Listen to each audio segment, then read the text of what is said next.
Namaste. Namaste. Just guys, Oh, guess what Justin's for tomorrow. He's doing Bollywood films. ah, He's going to India tomorrow. ah. Where, Justin? What?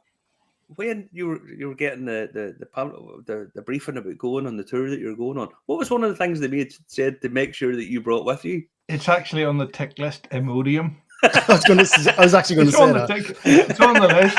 It's actually on the list. Really? Yes, it is really on the list. It's not like hidden in the list. It's on the list with sandals and sun cream and toothbrush. And I just know India will never have experienced industrial strength diarrhea like what Justin will bring to the party. Oh, Christ. I don't think there's any avoiding it, though. I mean, you're No. going to try the food. You're going to enjoy all the delights that are there. Aye. It's inevitable. You're just going to have to suffer on, Oh God. but I'm not being funny. I was in Cork, right? I had a feed a drink. I had a load of food, but I wasn't as sick as a dog. Uh-huh. So why? In India, that'll change. I know. I'm just saying. I was talking to my Julie. And I says I could just see Justin ending up. One of them like ashrams. One of those. He's absolutely dying. He runs in and he ends up with some like religious cult. Like the Beatles would know. I would run the cult. I would run the cult. Oh yeah, that's just to go back with a turban on, one of them wee dots, and all these wee boys running behind him. That's terrible. I should put a little virtual background of Shandon or something of Cork here. I'm looking at Justin's lovely Indian one. I know. It's a Taj Mahal. I'm going to really be there this time next week. So you'll be able to sit in the seat like Princess Diana and all. Yeah, sad face. I'm actually sitting in the seat now at the minute that she sat in. Yeah. Christ, I cannot wait to see this. I cannot wait to see reports updated from Justin. I know. If anybody sees Justin on Facebook, last week he went to what was the first ever, I'm led to believe, Chick-fil-A that's been opened outside of the US. Oh, is it? Was that the first outside? I've seen the queues. Yeah. You've never seen anybody look happier than Justin standing waiting for a burger. I know, but did you notice? I won't put it up. I won't put it up because I didn't want them suing me because it's Sunday yet. They don't work Sundays. But when I took the picture, I sent it out, and it looks like it says COCK rather than Chick-fil. That's what it looks like either side of my head. And it was a complete coincidence, but there you go. Hilarious. Oh, no. Well, we were supposed to have a show last week, guys, but I got a bit of bad news, so I couldn't come on. We were supposed to have the wonderful Laurie O'Dwyer on last week, and he very kindly said, no, it's fine, no problem at all. So I cleared my diary for you, lads. I cleared my diary. I flew home. On Monday, and we got a few bits and pieces sorted out. And now Laurie's over here with us. Now we're going to be talking about Cork Whiskey Festival, which is coming up a bit later on. And normally what we do is we just go run through the news, but since Laurie is here, going to go through some of the stuff that's been going on in the whiskey world because it's only because he knows more about whiskey than I do. That's why. Justin, I'm not joking. That pen knows more about whiskey than you. That's the fucking truth. Let's be honest here. Be honest. But no, the thing about it is there's a lot of stuff in the whiskey world at the minute, and there's not an awful lot of good news floating about. There's a lot of bad stuff that's happening. There's some good stuff as well. So we're going to run through some bits and pieces. Good news whenever I come back, I have to say, because I had a bottle of this waiting on me. Donor Connor McMenamin said he was sending down a bottle of the Crawley whiskey stuff. So he sent me this down.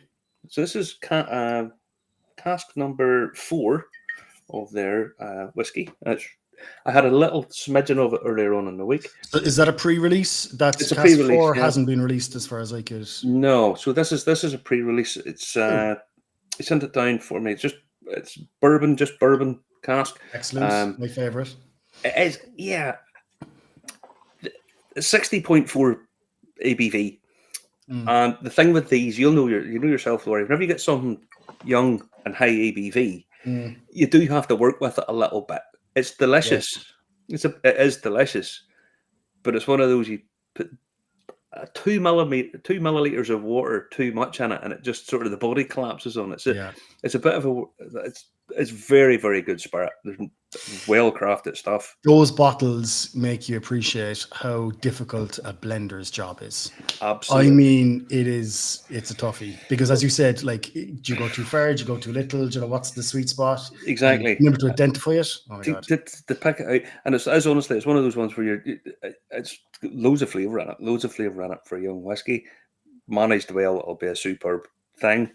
But whenever you've got something that cask strength, young age, it doesn't take an awful lot of abuse. It's a very delicate thing. It's kind of like a, I don't know, like a racehorse learning to walk. You know, it's kind of, if you put too much pressure on it, it's no use. If you're too gentle with it, it doesn't really do what it needs to do.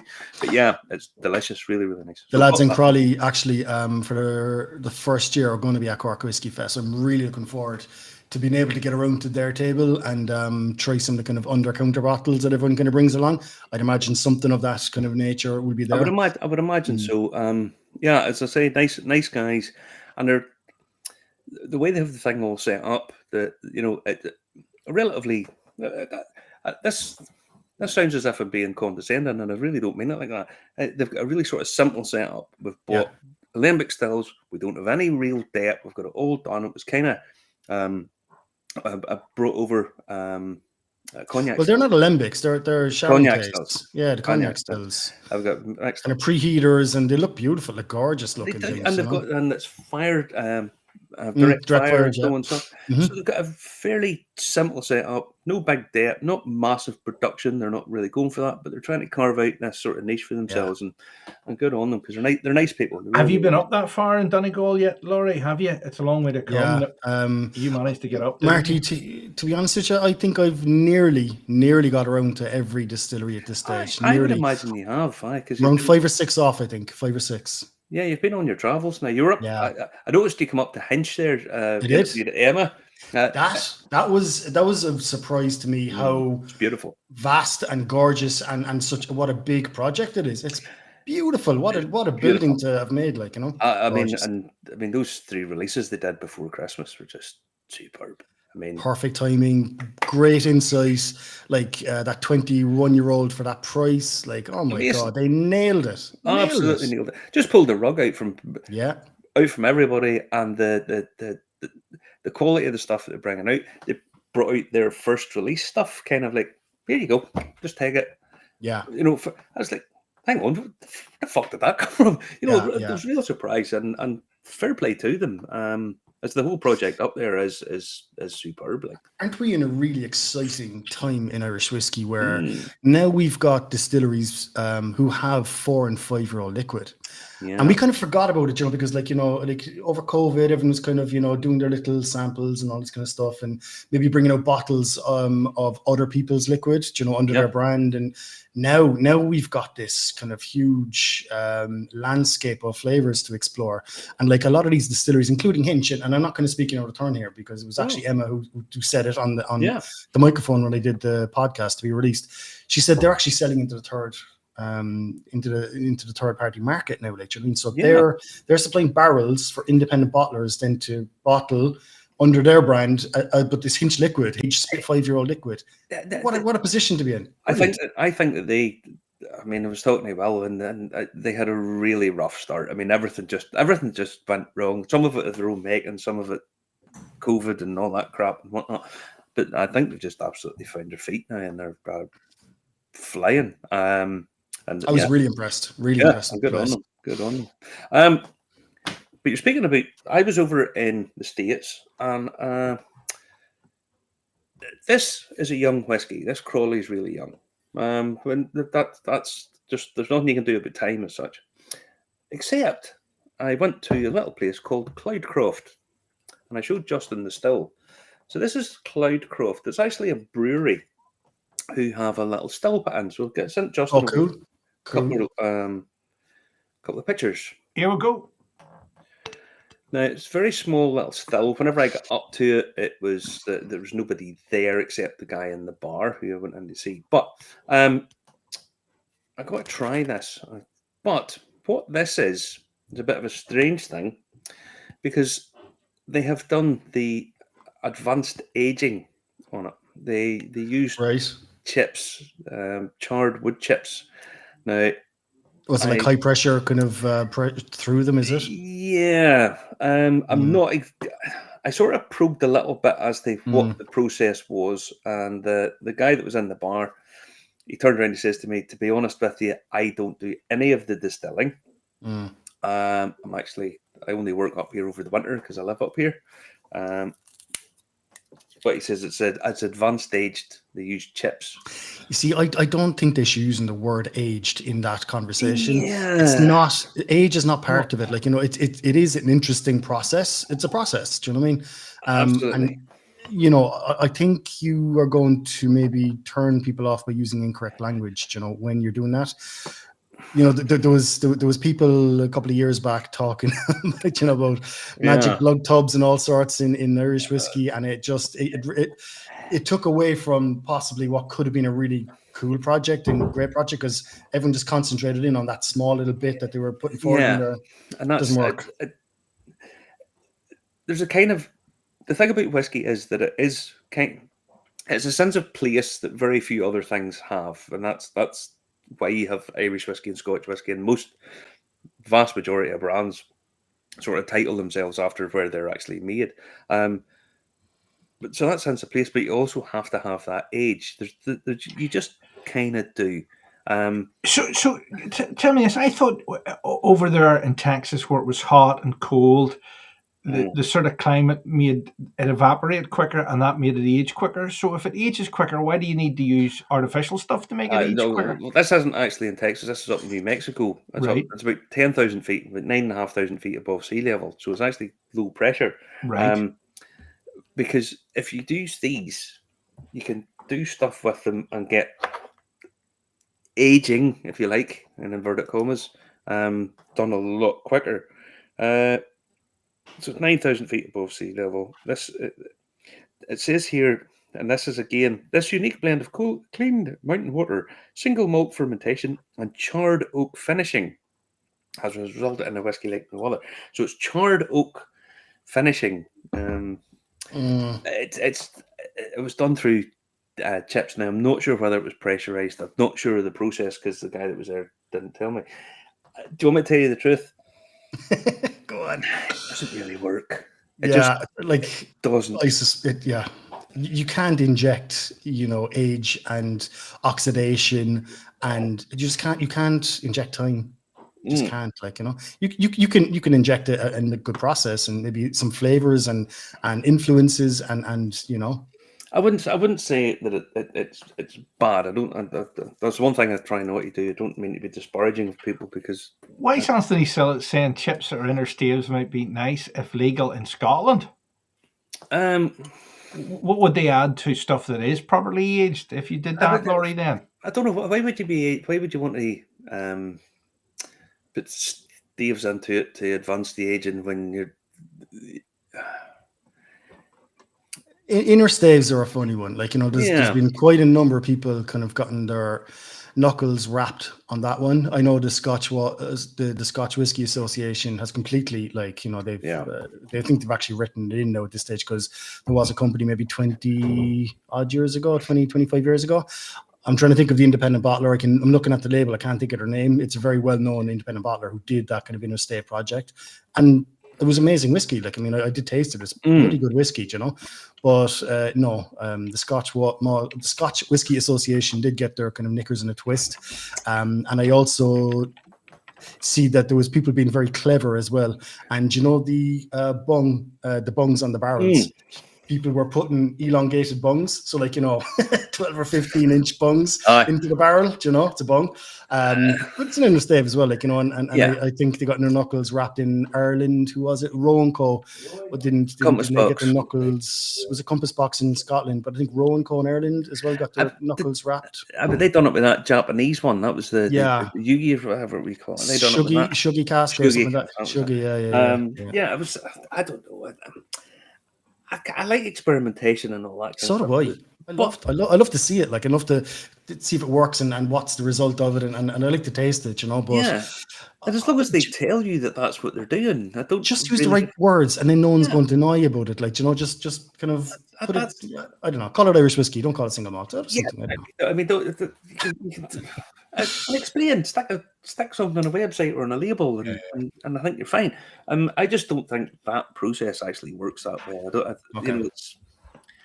It's a bit short, but the nose on it's a bit sort of bit unclear.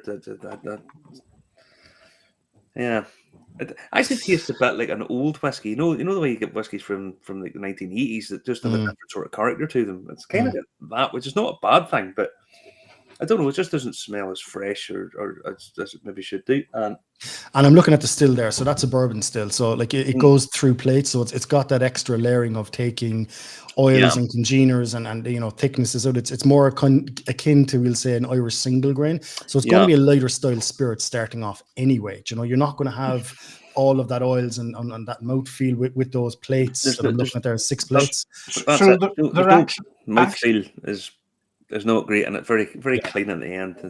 So they're actually taking out, Laurie, the things that would help it age if they left it? For sure. But it depends on what style of whiskey you're trying to make. If you're trying to make something that's very clean and light and so on and so forth, that'll give you it fairly quick. If you're wanting something with lots of layers and texture and all that kind of stuff. So, I mean, it's horses for courses, but I just don't think that process works that well. But yeah, it speeds up maturation, similar to smaller casks. That's not doing that, Tony. That doesn't really work. I don't know how long it was in. I get the impression it was weeks, rather than months. Tasting it, I'm not saying that was in for very long, even with the additional chips and whatnot. But anyway, it is what it is. But no, Cloudcroft. It's interesting though. I love that people are doing these things and seeing if it works and have a go at it. Just label it right, tell people what it is, and don't drink in muddy the waters, because people then will concentrate on that, and it loses its appeal. You get critics rather than curious. Is what you end up getting. You get guys who just automatically will criticize it before they ever try it.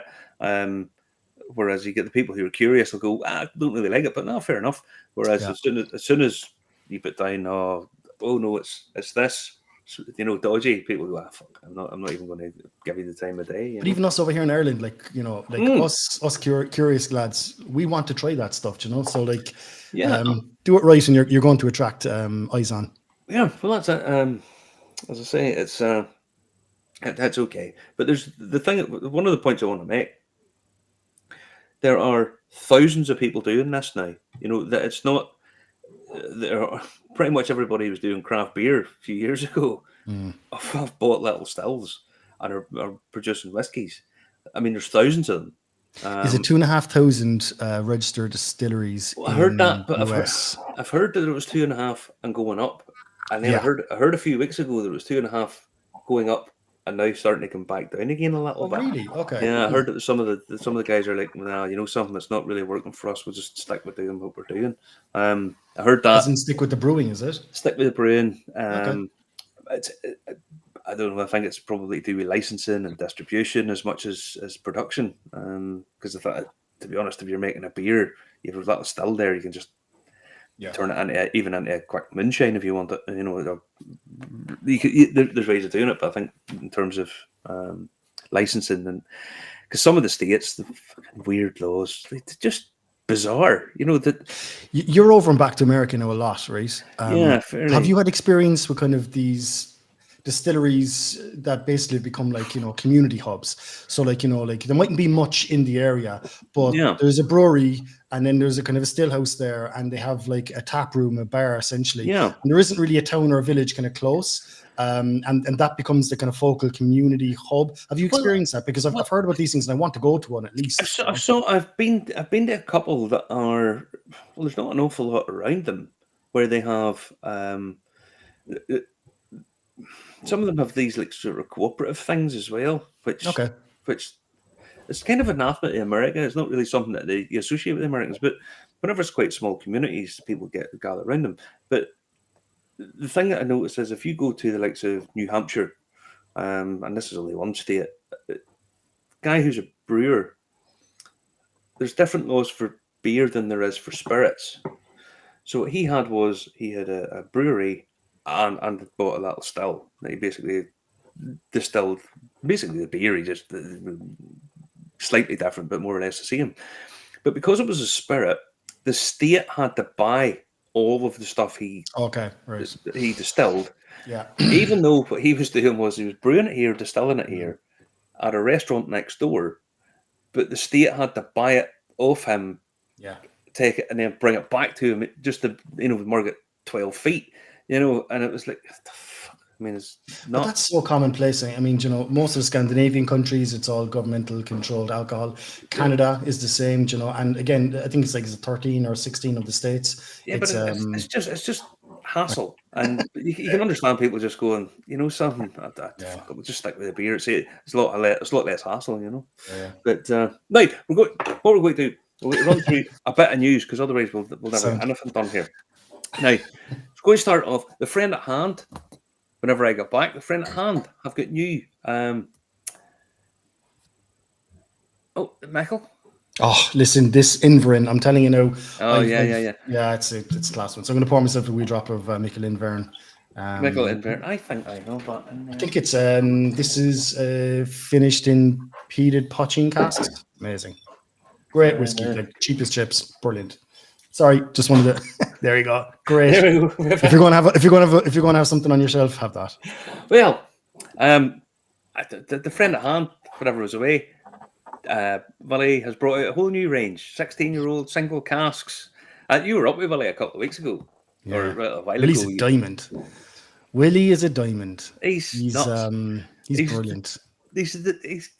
He's one of the weirdest people I've ever met in my life because his brain works at a different speed than nearly everybody else that I've ever met. It's like running after a dog, something that you're never going to catch, right? But you're chasing it, trying to catch him, and you're out of breath, and you're like, he's brilliant.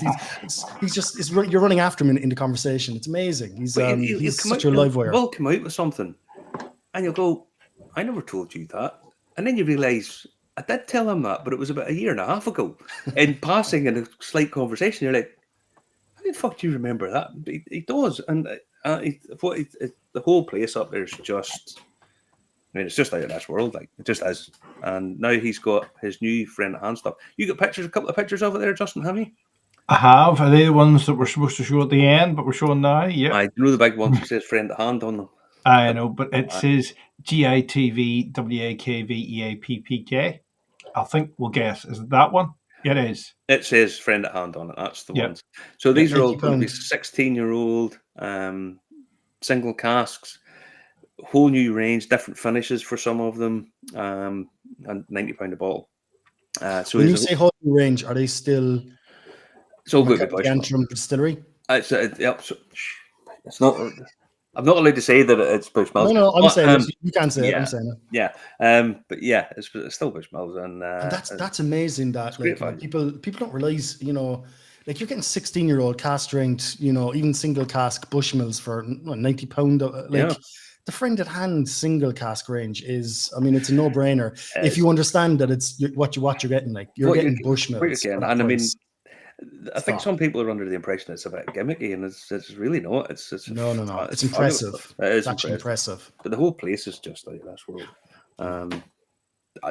He continually adding stuff to it. I haven't been up obviously in 6 weeks, so I'll have to get up and see Ray and Jim this week. Go in and see what's he bought now. That's all you ever hear. Oh fuck! I don't know how luck he's bought. So it's all right. Oh, he's bought another silver box belonging to some historical figure. What the fuck does he get this stuff? But I mean, it's just amazing. But that's their new range. It's not what you know, too. It's as simple as that. It's how this island works. Well, it's the thing about it is everybody knows that he loves all this stuff. So, hey, Willie, do you want to buy this old bottle? And the thing was, he was buying this long before other people were thinking about it. The presentation in that looks stunning, Marty, too, as well. The colours. It always has done. But I mean, Willie, people were coming up to him 30 years ago with a bottle of Cool Rain or Cool Rain, but I suppose it would have been coming up with like Old Cumber. My granddad worked at this distillery and I have this old bottle. We don't drink whiskey. What you give me for it? And he's as straight as a die. He turn around and say, I'll give you £30 and go and get yourself half a dozen beer. Brilliant. I think it's worth $2,000 now. Anyway, yes, what he is. Aye, so no, they've got a new range. Now, Glenglassaugh Distillery, while I was away, they announced a shutdown, a partial layoff, which is not good news. Hang on, where'd he go? Glenglassaugh have announced a bit of a temporary shutdown. They've laid off a couple of members of staff, which is not great. Justin, you have a picture there, I believe. Again, I've heard that Sazerac have laid off staff over in the States in their distillery, one down in Kentucky. Again, a bit of a downturn. But the big story, and why this isn't a lot bigger a story than it is MGP. MGP. Always. MGP have been caught telling porkies to their stockholders. Now, their share price this week dropped 50%. Now, for anyone who doesn't know what MGP is essentially what the Great Northern Distillery is to Ireland. They don't really release any of their own stuff. What they do is they distill and supply to other people. So if you want a whiskey brand in the States, you go to MGP, tell them what you want, and I'll give you it. Although most people just settle for the generic one, which is quite tasty. Anyone who's experienced any American whiskey will have drank MGP. There's no two ways about it. Now, there's a court case against them. Basically, what it says, this is the case details. According to the filed complaint, throughout the class period, defendants made materially false and/or misleading statements that failed to disclose material adverse facts about MGP's business operations and prospects. Specifically, defendants repeatedly touted a strong demand and normal inventory levels in brown goods, i.e. American whiskies and tequila. Now, when you have a company the size of MGP fabricating what they're selling and risking what's I imagine it's going to be an absolute bloodbath in the courts, that's not a healthy sign in any way, shape, or form. So their share price dropped 50% this week. Do people really think they're going to get away with this in this day and age? Well, the thing is, if you're a private company, there's a lot of stuff you can sort of brush over. This is always coming out. I mean, I don't know what they thought they were doing. There's a lot of industries that you'll get away with stuff. Like if you're making tires, well, maybe not tires because it's more sport, but if you're making, I don't know, chair legs. I mean, there isn't a huge passionate community, looking intently at chair legs.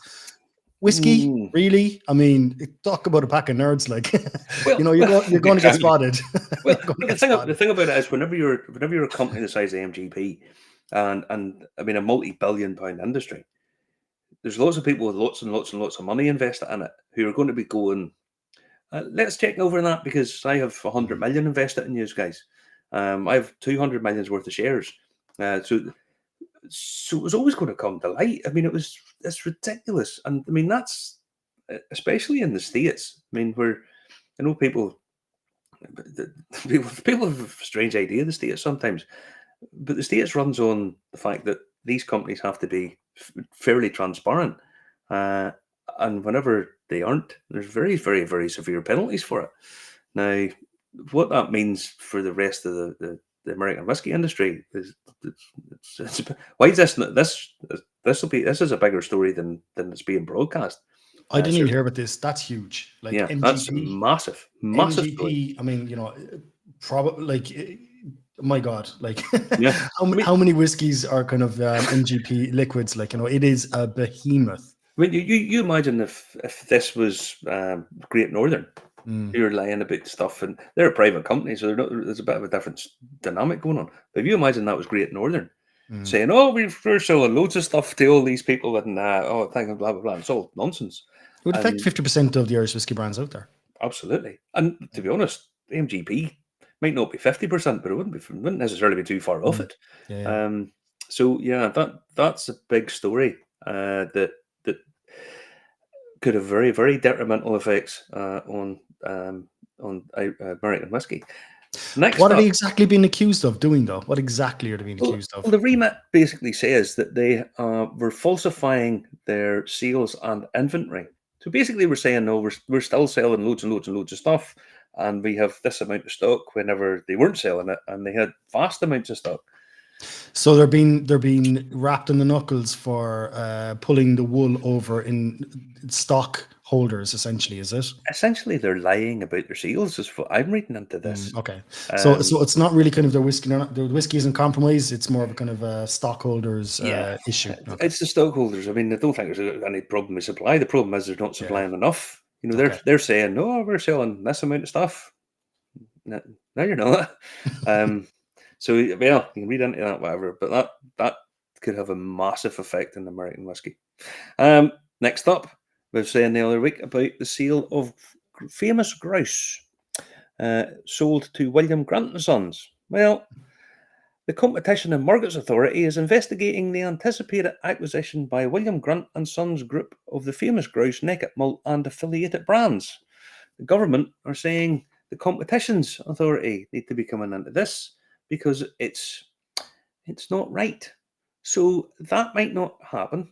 That might be another problem. I'm not really sure, because I wouldn't have thought Grouse and Grants would have been big enough to think. It's not exactly monopoly, like. It's not exactly, but obviously there's something about it that they are not happy with. But surely, Marty, we've been talking about, I'm sure you have too, Laurie, about people having certain products in their portfolio that would be better off in somebody else's portfolio. Mm-hmm. So we all know we're going to sell them. So it's not insider trading that you know that they're going to sell them. So you might go, well, I'll buy some of that, or I'll sell some of that because you know something's going to go through. Well, did you hear the rumor there? Was it last week or the week before that Diageo were going to sell Guinness? Did you hear that? Now, that took a week. That took a week for Diageo to come out and say, no, we're not. That's right. No. It did. But you know what they say? Like, you know, there's no such thing as bad publicity. So I'd imagine their PR lad said, we leave this run for a couple of hours, you know, have Diageo, you know, in a few headlines, and then we'll kill it. But like, all I will say is that's all that sort of bad publicity stuff's okay up to a point. When you're Diageo and you've got, I mean, they've more money than God. Not as much money as Elon Musk, I suppose, but he's busy doing other stuff. Anyway, but the thing is, you've pension companies, you have investors. I mean, you've massive brand or asset managers who have shares in Diageo. If they hear this, they'll be on the phone straight away. Hang on, what the fuck's going on here? You know, what that kind of thing, to me, that went out for a period of time. That should have been quashed, nipped in the bud straight away. Now, this sort of leads into the next thing I want to talk about, is because there's a huge rise in teetotalism. Gen Z, as they talk about. All right, I did all. I don't really want to drink. Can I just have a Coke? You know the generation we're talking about. Apparently, they don't like pubs. They think lager, fruit machines, pork scratches, all this kind of stuff. They don't apparently understand why people go to the pub. And I love pork scratchings. I'm not shocked at that revelation, Justin. That has not shipped the culinary world that you like pork scratchings. But the thing is, you can see it yourself. I mean, kids these days, they don't drink that much. You haven't been down my Wetherspoons. Do you want to go down there tonight and see what it's like? It'll be haven, and the drink's nearly as cheap as you get in the house. No, you'll be all right. And a girl makes it for you. Mm-hmm. You don't even have to go it's to a the completely completely and get it. Different pub culture, though, between you know the Republic of Ireland, we'll say, in the UK. It's such a different culture. Like when you go into a UK bar, you know you're in a UK bar, you know, because as you said, you got the fruit machines and you got the carpet, and you know, like there's just a few things that kind of and you can see them pumping the ale and all the rest of it. I think the thing about it is there's much more sort of brewery-owned chain bars in the UK. Yeah, that's another 100%. In Ireland, they tend to be owner-operator establishments, which have a different character. There is, I can't even think of like a brewery-owned pub off the top of my head. Like I know some brewery-owned pubs. I know that used to be for a while. The likes of Guinness at the time. It wasn't Diageo. It was before the merger. That they offered. Well, no point saying. My dad, and what they used to do was they would have bought the bar. And you bought it off them, you know. They bought it basically and mortgaged it to you. But there is a definite change. A lot of kids these days don't drink an awful lot. They're much more interested in going to the gym, and whatnot. So, I mean, and whatnot. See, that's the thing. And whatnot has become more popular as well. Well, you mean drugs? I do. All right, I do. Cloudcroft. One brewery distillery, one pub. Now there's a population of about 1,500 people. Yeah. So there's one, and there's a really nice pub called Western, really nice. And there's 2 hotels, so you can get a drink in there. But there's 3 cannabis dispensaries in it. Okay, there you go. Right. Yeah. It's legal over there, so there's cannabis dispensary. And I saw a headline today: 1 in 6 Americans use cannabis at least once a month. That's a big stat. At least once a month, 1 in 6 Americans. That's huge. It's huge. And massive industry. That may explain why they're so thick. What explains it? We're so thick over here, never mind them over there. I love somebody said to me, "Oh, you're just back. Well, Trump elected and all that. Look who we elect. Look who we vote for up here.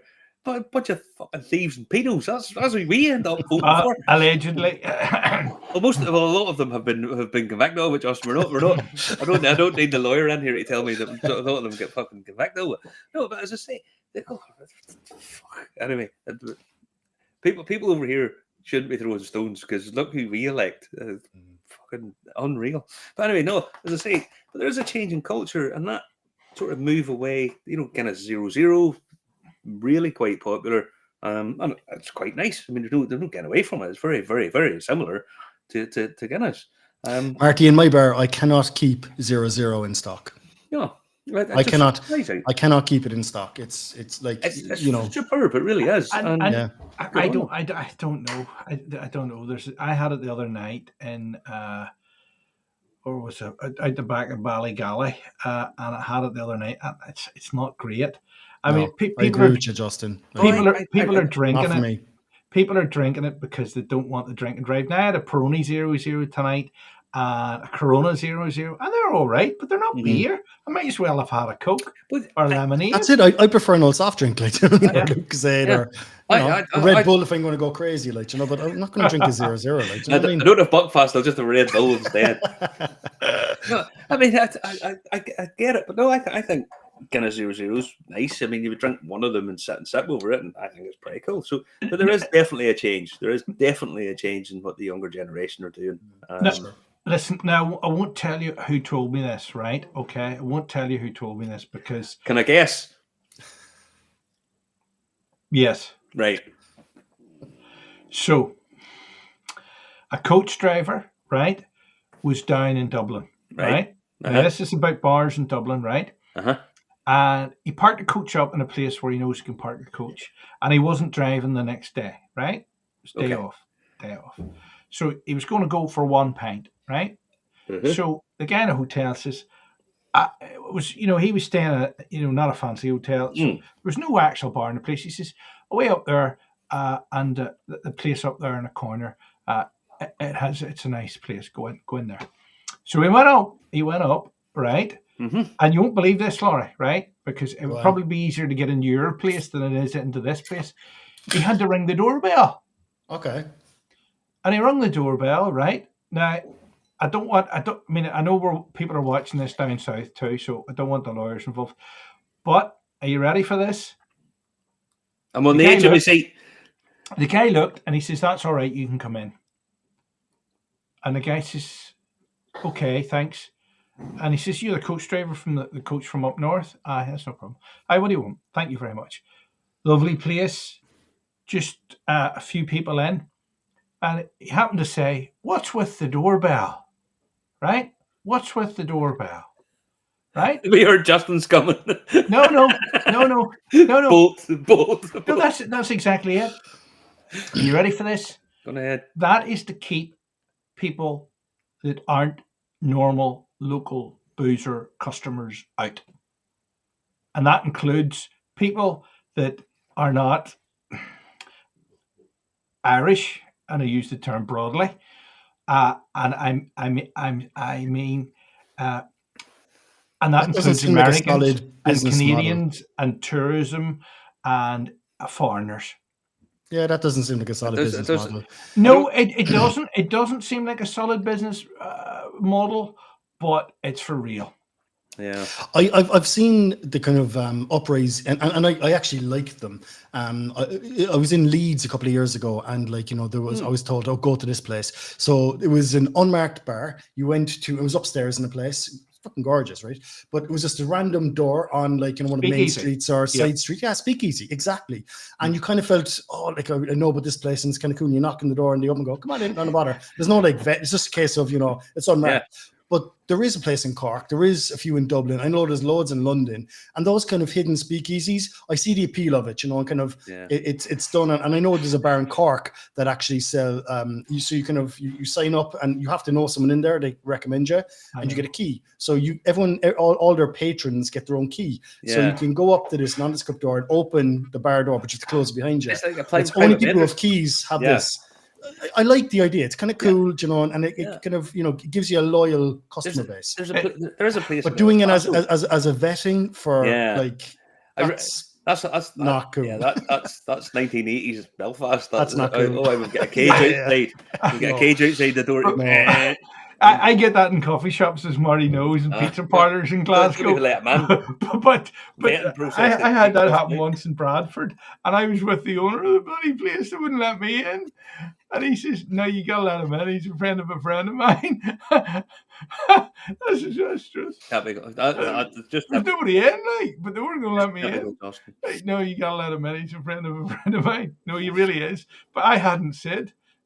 I once wasn't allowed into a bar in Belfast because they asked me my age, and I said 17. And he says, "You have to be over 18 to get in here." Oh, I says, "I thought I was lying about something else." Well, you still can't come in anyway.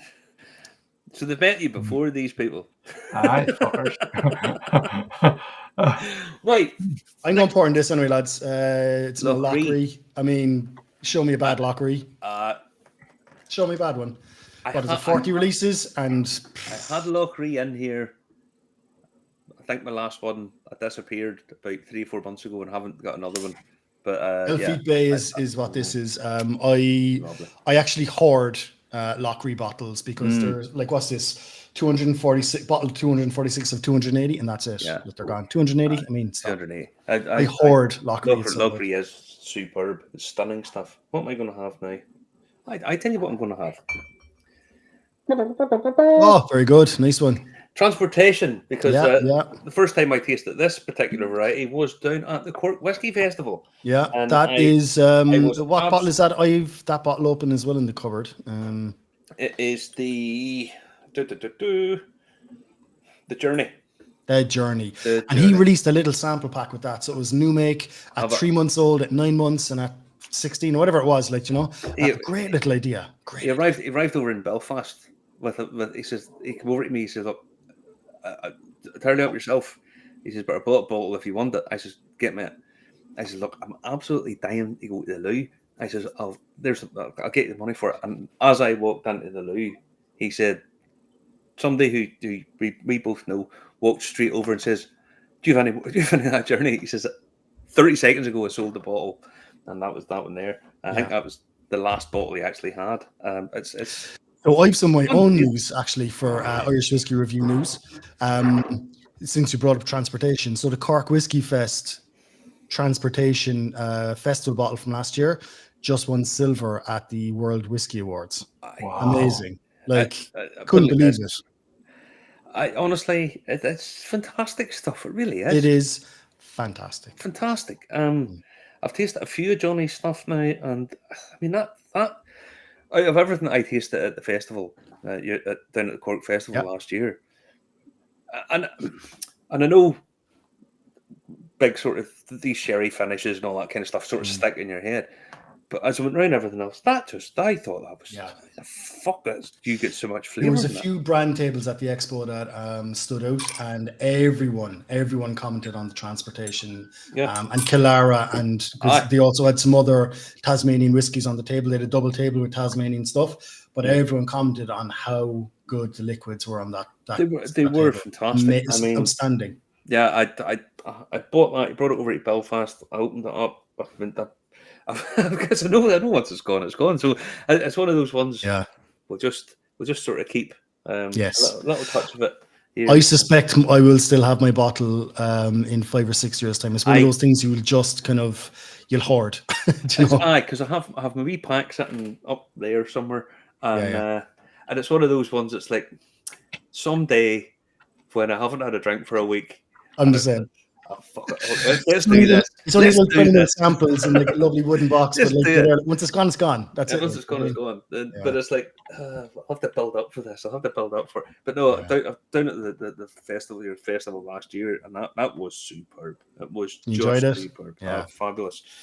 Next up story. Wait, hear this one. We're going to skip one. We'll go to the Harrison Ford, because Harrison Ford is now the face of Glenmorangie whiskey, right? Why not? Well, why not? So they've released this little video, and it's quite nice.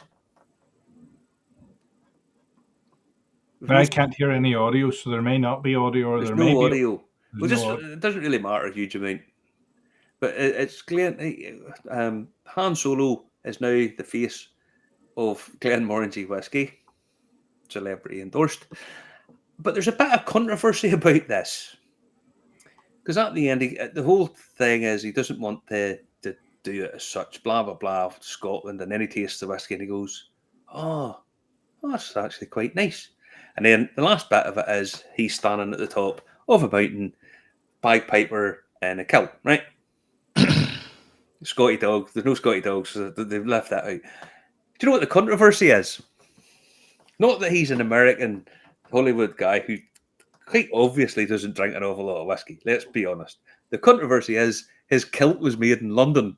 It was made in England. Oh, I thought you were going to say he was going traditional and there wasn't a pair of old jocks on or something, you know? That was a basic instinct moment coming up here, like, you know? They're all kicking off because this kilt, this kilt should have been made in Scotland. All right, okay. The fucking barley that's grown in Glenmorangie not fucking, it comes from England as well. I've seen people fuck all else to argue about. But yeah, his kilt was made apparently by some company called Palace outside London. Okay. And they never fuck. Unreal, unbelievable. Okay. But yeah, that's what the kickoff is. I thought that was hilarious. But the other bit of news: Trump tariffs. What's going to happen? It's hard to know. But he's adamant that he's going to be bringing these in. What's going to happen? I mean, Canada. They've already. There's a sort of campaign: buy Canadian whiskey. You know, you see it on. I've seen guys sending me photos where it's actually on the shelves. The supermarkets have put "buy Canadian." Scottish whiskey industry reckon it could cost them $600 million a year, and possibly more. Who knows? Donald Trump's an emotional guy. He kind of likes the UK and Ireland and stuff. I don't know. Like, there is a simple chance. There's a simple chance he might let us away with it. Possibly. But here's we have a Coke factory, and he loves to diet Coke. We have a Coke factory at Lambeg. But the thing about it, I think he buys most of his Diet Coke though in McDonald's. So I don't know if that'll swing on, like, you know. but I mean, to be fair, I don't like Donald Trump. I'm not going to say that I do, but you have a politician who said he was going to do this, won a majority, and has started doing it. And I have to say that's kind of how it works. I kind of have the same attitude as well, you know. He's not a politician, and like, whether he does good things or bad things, he's going to do things. Whereas most politicians are kind of a bit neutered and don't want to do anything for fear of misstepping. Oh yes. Whereas he's going to misstep. He's going to do bad things, but he may also do good things. But he's going to do things, and that's the important. He'd get things done. But I mean, in all seriousness, he got elected on the thing, America First, and that's kind of his job. So other people, they heard John Sweeney saying, "Oh, but his Scottish roots might mean such and such." I don't think very much means an awful lot. If he says he's going to do something, my ma was from the Isle of Horace. Well, that means we'll get let them off. I don't think that's how it works in his head. I just don't see how that works. I don't know. I think he gets very personal about things. You know, it's I don't know how political he is. He makes a lot of personal decisions. You know, as the leader of the free world, they're scared in Canada. They're going to be invaded. The 51st state. You'll be the largest. I know you're all the patriots and they're all the rebels. Well, the thing about it is, if he takes over Greenland and Canada, 52 states, quite happy days. Mad. And Panama, he might go for Panama. That'll be 53. 53. 53. They need a bigger flag. No, that is just not like. But as I say, there is that big threat. And when I was in the States, what's actually on the shelves over there? Justin, you never played that wee video? You know the wee video at the start where I do the shelves? I can play it if you want, yeah. Please. So is this shelves of Irish or Scotch? This is Irish whiskey in total wine. I'm just waiting on Justin pulling it up. I see pictures and I get pictures of shelves a lot. Was that the video? Go on, sorry, Justin. Sorry, was that the video that wouldn't play whenever we were running through it? Yeah. Hold on, we'll try it again. We'll try it one more time. So this is the selection in total wine. So as you can see, there is actually 3 compartments, if you like, with 1, 2, 3, 4, 5 shelves on them. A few of these are actually Irish cream. There's Irish coffee, Irish coffee liqueur thing. That's put it Beldas, Irish cream. But you look at it, O'Neill's, Kavanagh. I mean, these are idle stills. These are not ones we get back in Ireland. Kilburn. They're generic Irish whiskey brands. Kilbritton's in Cork. That's Dunby Kinsale. Yeah. In the pool. I mean, Dark Ages for the week that it was there, where all the Dark Ages blew down. So they're just corporate branded, Marty. Very strange. Yeah. Very strange. Why do you know some?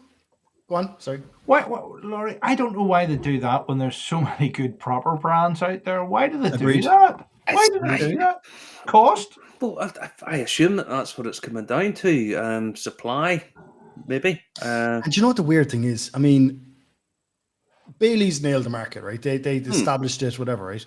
But oh my God, I mean, you got Bowen, 2 Stacks. There's so many Killowen. There's so many lads in this country doing Irish cream, doing amazing Irish cream. Cool Swan, Swan, absolutely, lovely. Cool Swan. What a vanilla bomb! Irish creams in this country are knocking it out of the park at the moment. And why you'd need a rebrand? Bushmills. I mean, Bushmills brought out their Bushmills Irish cream, right? When is that? Oh, it must be. Well, put it like this, Diageo basically bought Bushmills and just killed it like that because it was really, really nice. And Diageo took it over basically to kill it, so there's no competition for Bailey's. Now, I have heard, I'm not privy to exactly this, but I heard that Diageo still own Bushmills Irish cream. They kept that as a brand so that Bushmills could never release one. Now, whether that's true or not, I'm not sure. But I was told by someone who would be well placed to know that pretty much the reason Diageo took over Bushmills at that time was to kill Bushmills Irish cream. What was the business decision there? What brand? What cream brand do they own that Bailey's competition? They actually own Bailey's. Oh yes. Oh, see, I didn't know that. Okay, right. Oh yes, they own Bailey's. They also. Sure, I laughed whenever the guy from Row & Co. Dev was up doing the tasting in Belfast. Anybody any questions? They just have to make a gin, to keep the lights on between that and the whiskey. And he went, yeah, it's called Gordon's. Fuck. Yeah, we own Gordon's, Guinness, Smirnoff. What the fuck do we?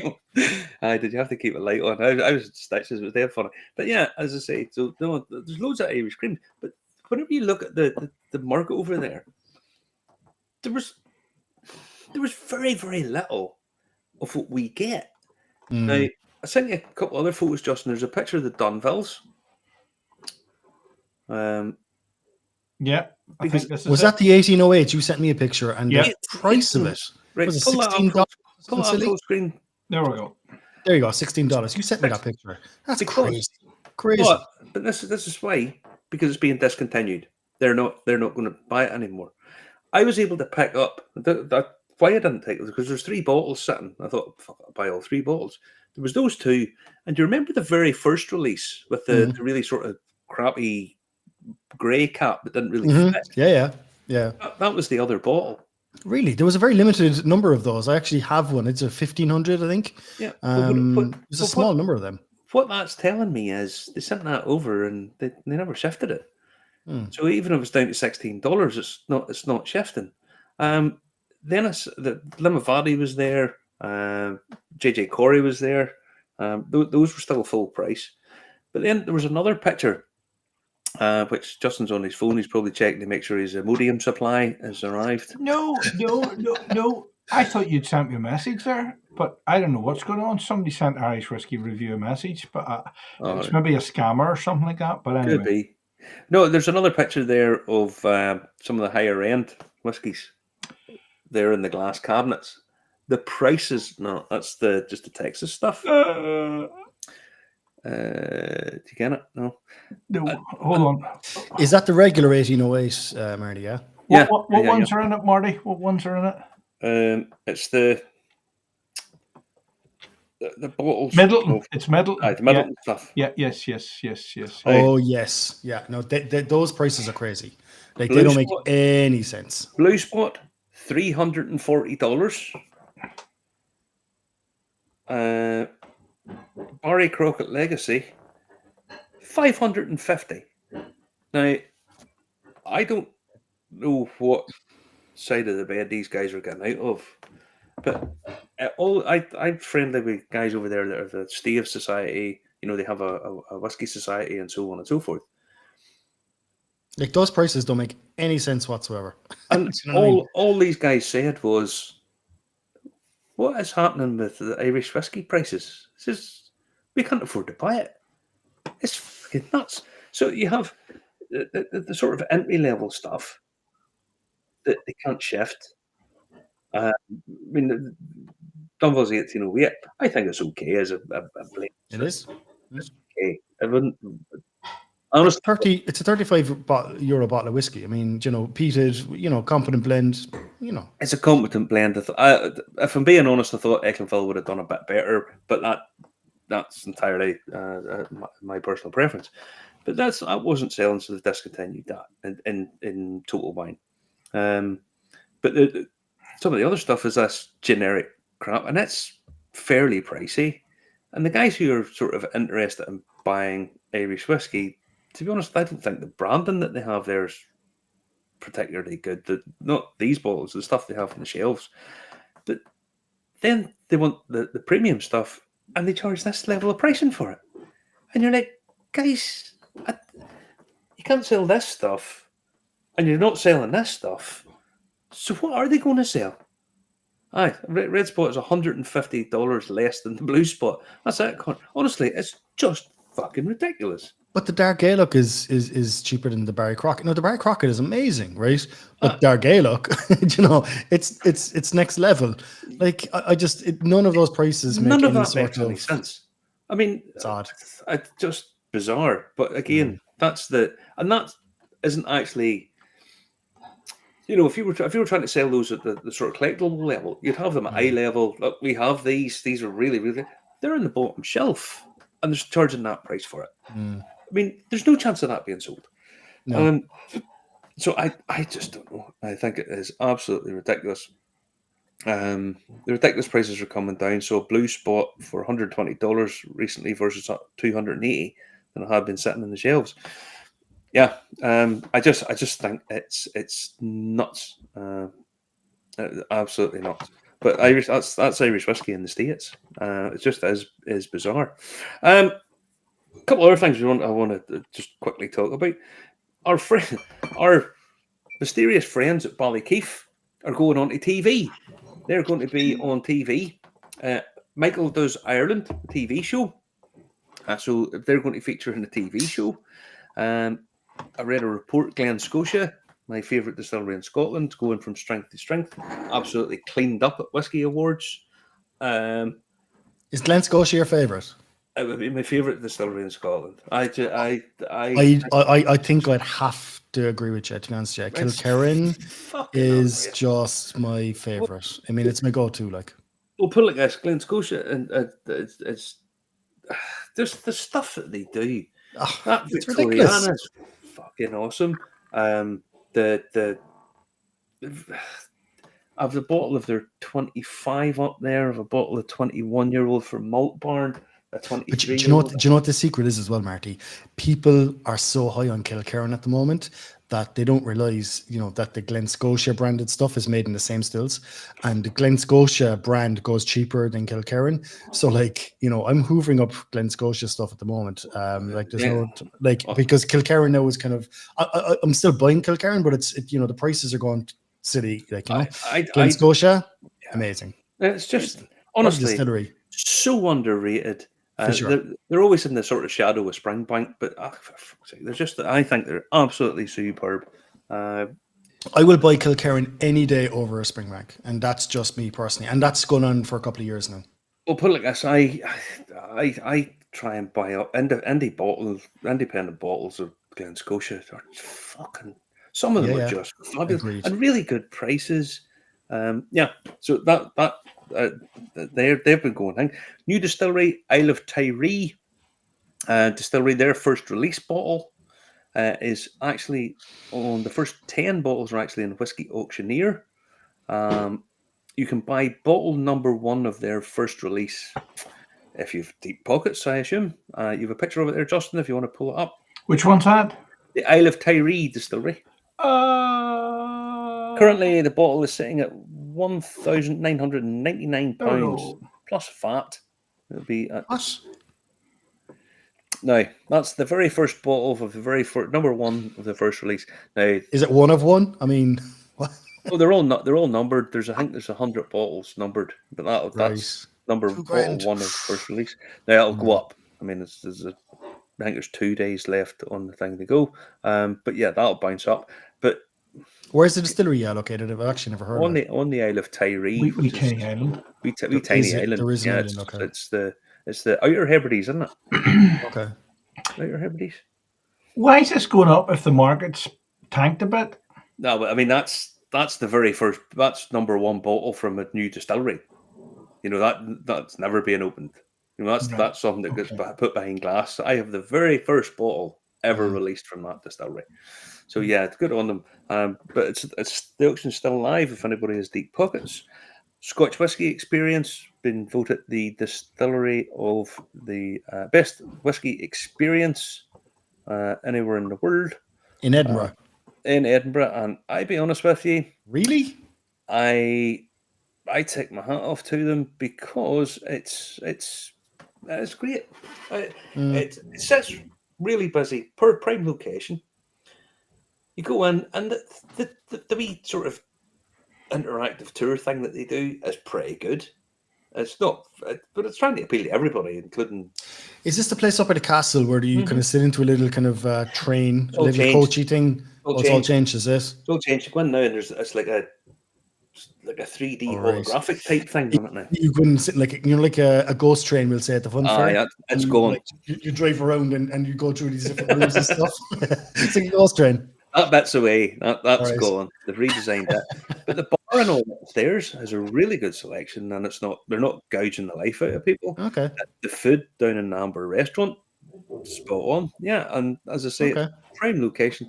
But yeah, it is really, really good. I take my hat off to them. Okay. I go to Edinburgh quite a lot. I'll take that advice. I've always kind of avoided the place since I was there once. I'll go back and give it a chance if you're recommending it.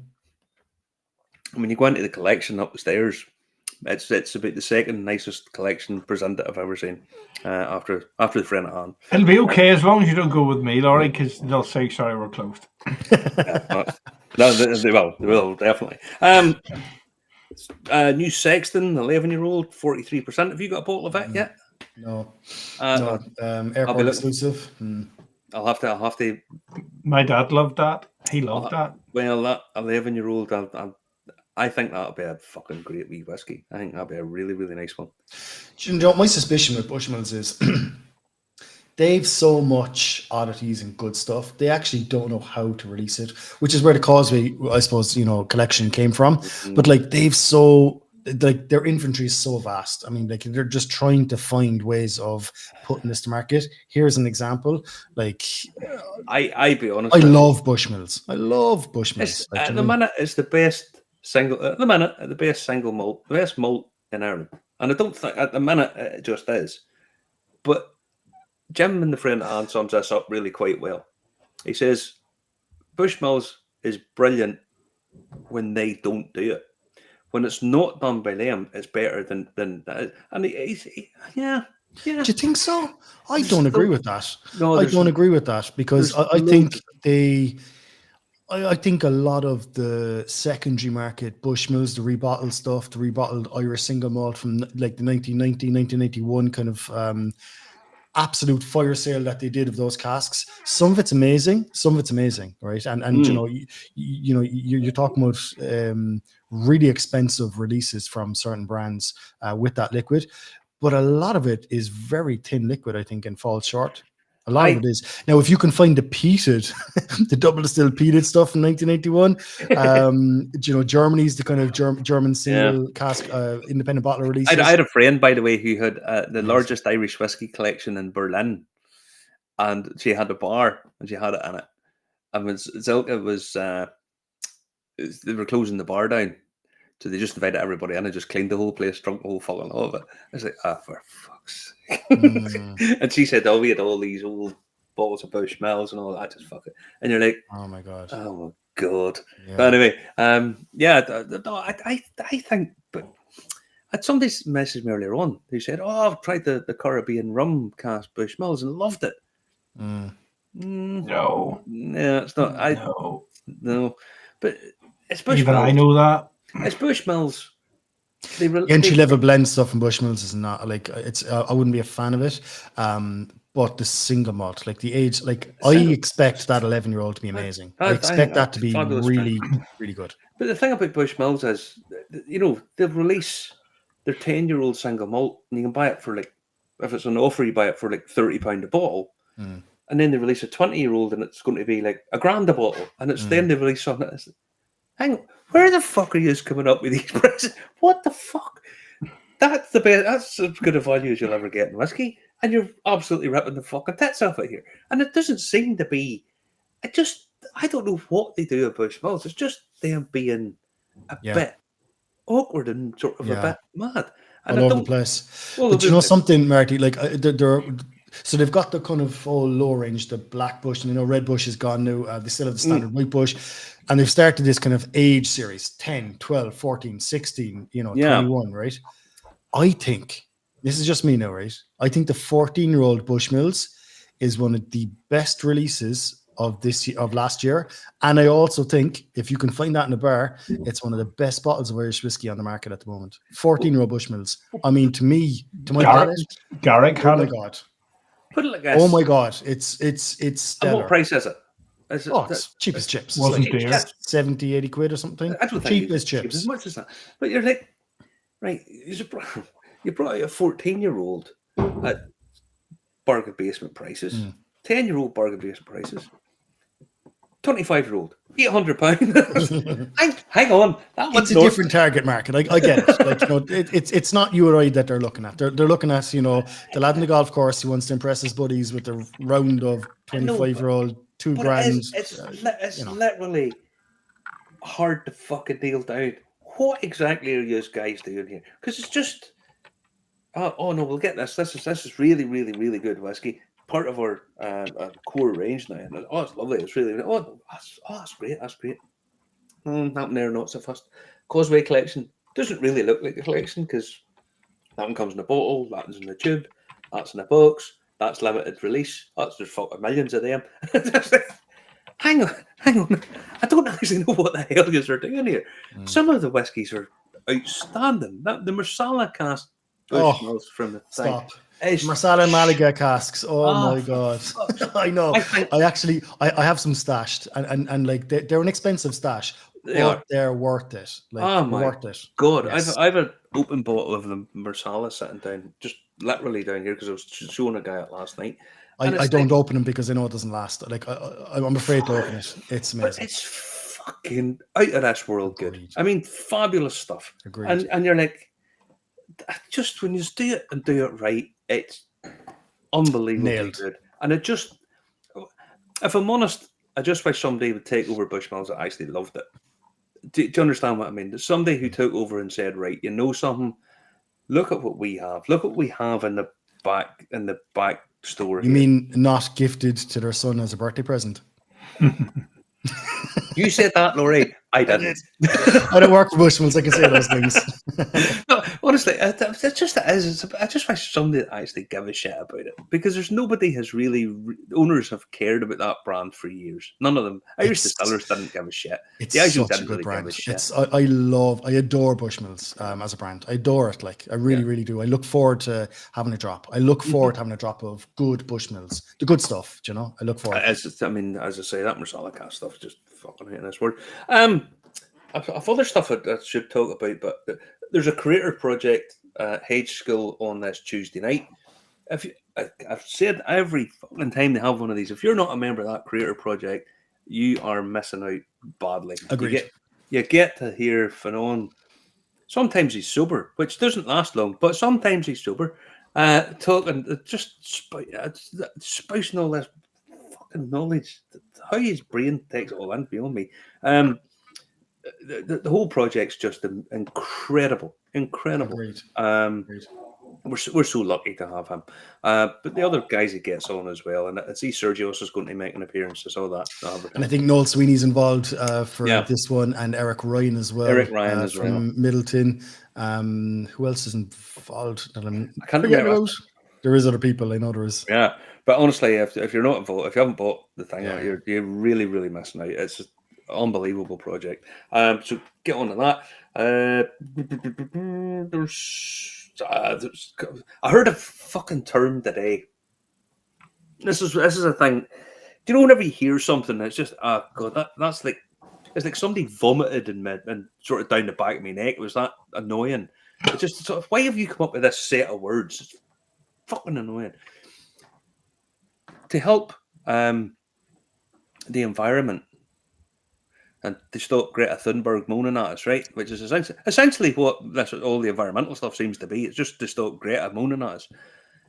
I heard this term, a peat-efficient whiskey. For fuck's sake.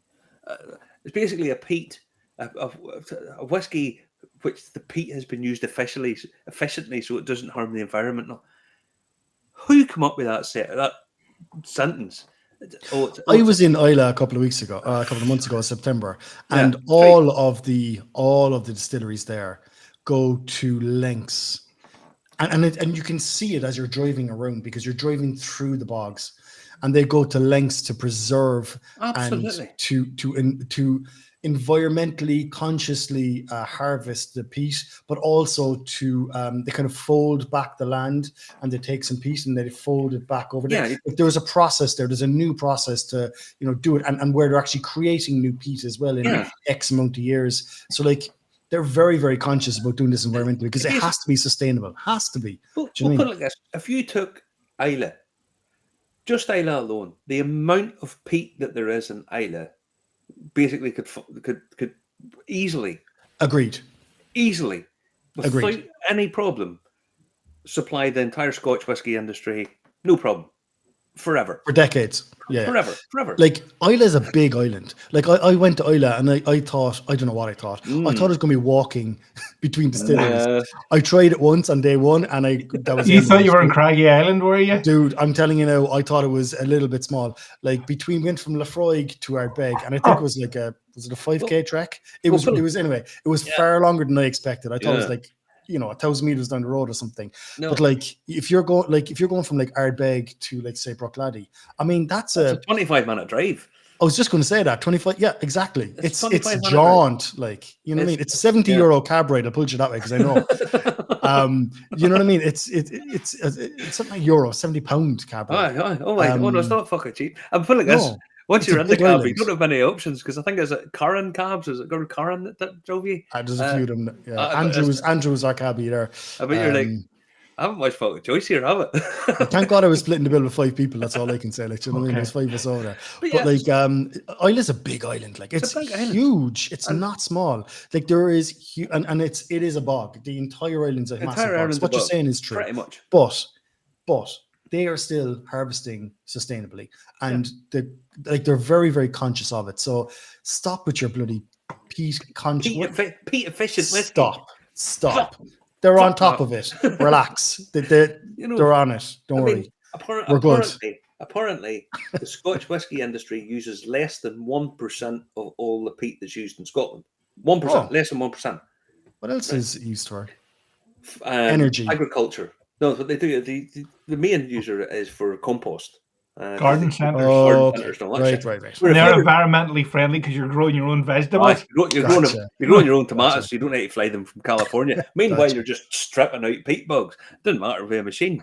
But I mean, that's peat efficient whiskey. Who the fuck thought come up with that? Stop. I'm going to pour myself a wee drop, lads. I'm going to treat myself. I said I pulled it out tonight. But I pulled out because I thought to myself, we're going Cork Street. We're going Cork direction. Paddy Centenary. I bought 4 balls. Well, you didn't buy 4 bottles of this. This is a 1960s 10-year-old pot still. This is one of my little special drops. I always have a bottle of this. This is, oh God, I hate saying these things like to people because then they go buy it. But like for 200 quid at auction, you're gonna buy a bottle of 10-year-old original Paddy pot still. Amazing, unctuous, oily whiskey. How many of 200 quid. Even the Italian 1970s stuff. This is it. This is an Italian 60s import. Well, I mean, you pick up the Italian the 70s stuff for like 40, 50 quid a bottle. I mean, it's not. That's the blend, though. That's the blend. This is a 10-year-old pot still. This stuff is still really good value for what it is. Like, I mean, that's what I'm saying. But the summer only stuff and all with my wine cork because they always fall apart. I have a couple of them, but no. The thing is, I mean, parties you can pick it up for next to nothing. Those for €100 a bottle, €120 a bottle. That's a fucking bargain. The Centenary, the 7-year-old Centenary. What a whiskey! What a beautiful whiskey. Stuff. And I tell you, when Sazerac pulled the trigger, and do all the advertising for Paddy, which they will do very shortly. Kind of have it that probably St. Paddy's Day you'll see a massive upswing, and this brand starts to get a lot more recognition. These will not be €100 a bottle. There's no fucking chance. I was down in Waterford Whiskey Festival there. Flash in Revolution Bar in Waterford City. Did a festival there. I think there was around 20 brands there, so it was brilliant. It was a great day. Like myself and Sonia drove down just for a couple of hours, touch base, see everyone, and just support them. But I was talking to Ian Doug on the Sazerac stand, and Ian gave me a sneaky little under the counter drop of a 10-year-old Paddy. In a fortified wine cask. Now, I won't spoil the surprise, but like he was there, giving me a nod and a wink. Like this stuff is coming, lads. It's going to be. I'm telling you now, it was amazing. Amazing. When Sazerac actually pulled the trigger on Paddy and all the stuff that was Lochgill and all that, there, you wait till you see what happens then, because they don't do anything by half. Have you seen? I'm gonna have to. Oh God, I don't even. I can't remember the name. Did you see on TTB? There was a Sazerac label applied for from Lochgill, and it wasn't called Lochgill. It was called like Wolf's Head or something or other. Did you see that? I did, but I can't. It was remember. Smart little like. I can't remember what it is. The name of Lochgill. But they put it like this. That whole house. They've all the planning permission all done for that. It's 100 and something acre site. I've down around it, got shown around it, down right onto the Lake Isle, the Vinish Free. You can see it from there. So I imagine there'll probably be a WB Yeats bottling of some description make its way to market. But no, the whole thing is just an amazing project, and they have very deep pockets.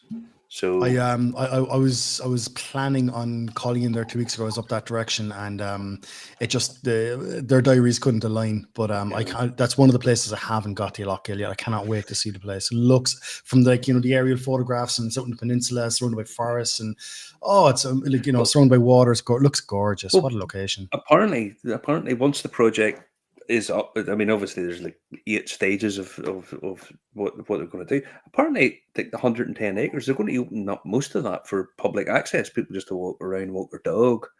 You're going to be the house is going to be transformed. There'll be like a whiskey tasting room, and I think there's a place to eat.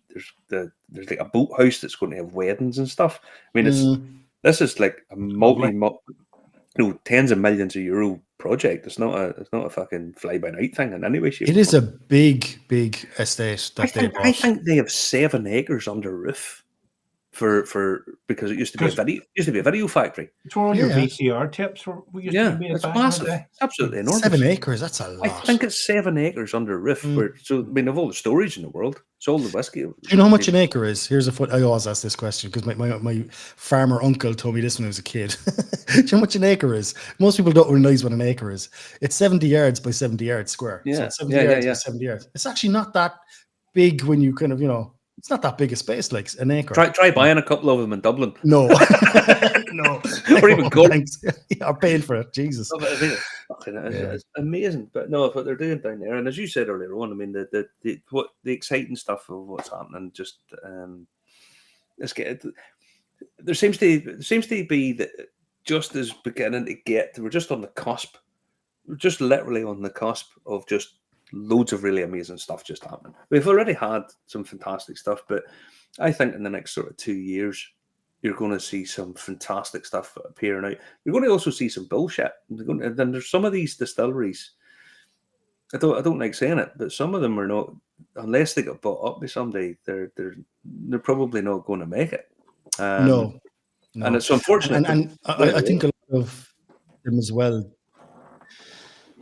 they don't want their finger on the pulse. They seem to be putting out these releases cack-handedly. They're too expensive. They don't look premium. The liquid isn't right yet. There's mistakes being made, I think, as well. And they're unnecessary mistakes. And I hate to see it because we do want the industry to. We wish everyone is. We wish well on everyone. Yeah, well, you always support your own. Your own worst enemies, I feel, honestly, anybody that knows me, I always support my own. I don't like to denigrate anybody. I don't like putting anybody down because I know how hard a lot of them work. For sure. And all that kind of stuff. But you sit and go, guys, that's not the way you need to be doing that. But anyway, listen, we've been on nearly an hour and a half. We haven't even talked about Cork Whiskey Festival, which is a bit of a strange thing. That's all right. We'll join the chat. Cork Whiskey Festival is coming up, folks. It is. Don't worry, I've been putting the captions up. Everybody knows why Laurie's on. Yeah, better tell us about it. Now, the Cork Whiskey Festival is on. This is your 3rd year, isn't it? That's 3rd year. This is year 3, lad. Yeah, absolutely. Good fun. It looks like it's going to be some good crack. Myself and Sonia, I'm not joking you. This is taking over. This is taking over our lives. We kind of started the festival driving down from Paul's Belfast Whiskey Week in 2021 and said, this sounds like a great idea, and we didn't realize the kind of amount of work. Sorry, 2022. We didn't realize the amount of work, but creating what we've created, and I think the kind of the vibe that we're trying to put into the Irish whiskey community.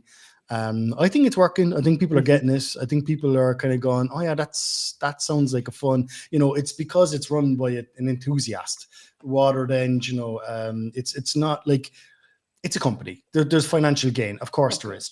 My time has to be worth something. It's not a charity. Everything I do is with passion. Do you know what I mean? And it's about my passion for the industry. and also the periphery industries, like, I'm bringing in as much wines and ciders and bitters and cocktails, and like we're doing some cool stuff. Like actually just sold out this morning the Bushmills aged cocktail event that Mark McConville's coming down and doing, and like they're going to be putting like 25-year-old Bushmills liquid into cocktails. I mean, you can't afford to do that, like, you know what I mean? But Bushmills can, so let's do it. And I asked them, and they said, brilliant, excellent, let's do that. So we're putting, this cool events like that sold out this morning. It's gone. Like you can't buy any tickets anymore. There's around 8 or 9 events out of the 21 sold. It's gone, and a few of them there's like 3 or 4 tickets. I mean, they're about to be. So people get it. People are understanding it. The one I'm most excited about is the historic bottle opening experience.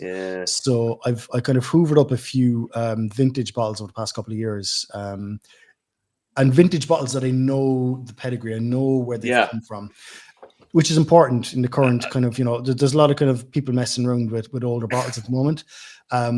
These are genuine, and I know they're genuine because I know the source. And let's open them. Like, these are bottles. I brought them up too. But they are crackers.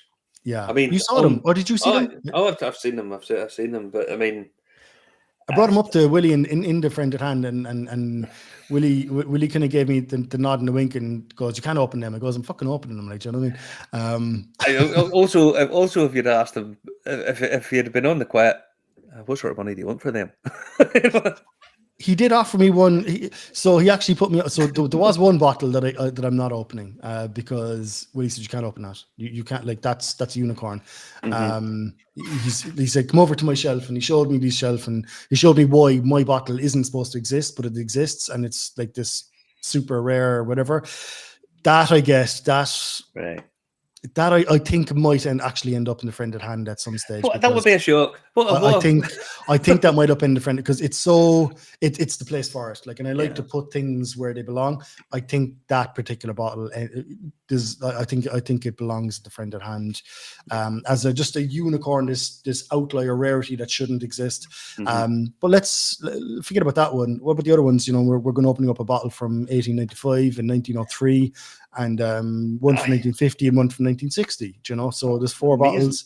Amazing. I know. And I've also secured the officers' mess, the ante room in the officers' mess in Collins Barracks. So we're going to have the tasting in the Ultimate Gentleman's Club in a military barracks, just above McCurtain Street, overlooking the city. Anyway, that to me now is fantastic. To me now is a pinnacle tasting. I think. One of the things that I love about whiskey is, I know that this sounds sort of soapy. I've said it before, but it does sound a bit soapy. I have a couple of old bottles of a bottle up there of Mitchell's from the 1950s and Belfast and whatnot. A few other bits and pieces that I've opened. And there's something quaint and romantic about picking out a bottle of something and drinking the produce of something from the 1890s, 1912, that 1960s, etc., where you turn around and you have the guy who sold that barley, the guy who sold that barley for the 1890s bottle, his grandkids are probably dead, and and it's just, there's something I can touch, something that this guy 100 something plus years ago labored over, and I can still enjoy that. And I mean, you've hit the nail on the head. That to me, it's that historical connection, and being able to taste something that our great grandfathers produced. That's what it is. The great grandfathers, like, absolutely, opening those bottles. Like, will you give me a bottling up there? Like, I mean, like giving out to, because I was opening these things, and he said, "You can't open them." I goes, "I'm fucking opening them." I goes, "This is, that's what's exciting."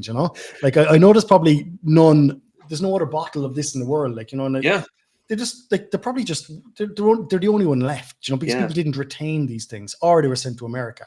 They might be in America, and that's where I think that's where the bulk of historic Irish whiskey exists. It's in America, because most of our produce was exported to the Empire or to America. It was those two locations, and I don't see the evidence of stuff coming back from. Do you think it's hidden in back storerooms in America and in Zimbabwe? No, I think it's hidden in grandparents' houses and in family homes. Do you know what I mean? And cellars and all that kind of jazz. Exactly. I mean, 100%. I mean, I have picked up a couple of bottles for Willie. Willie being Willie, he's a fucking lunatic. I'll show him something. He said, "I just get me it," and you're like, "But hang on, what do you want to pay for it? Just get me it." And it's like, Willie, I don't have the resources to pay for this. If you know what I mean. But yeah, I've bought him stuff from the States, brought it over, and got him stuff because it's in like obscure auctions in the States. Because I spend a bit of time scurrying about. Yeah, and you'll see stuff popping up in like an auction in the States, and then obviously getting it shipped over is a fucking nightmare. But there's companies that do it, and I think for a lot of the old Irish stuff, it's just sitting on old shelves in bars. There's plenty of old stuff, but not as much as people probably think. And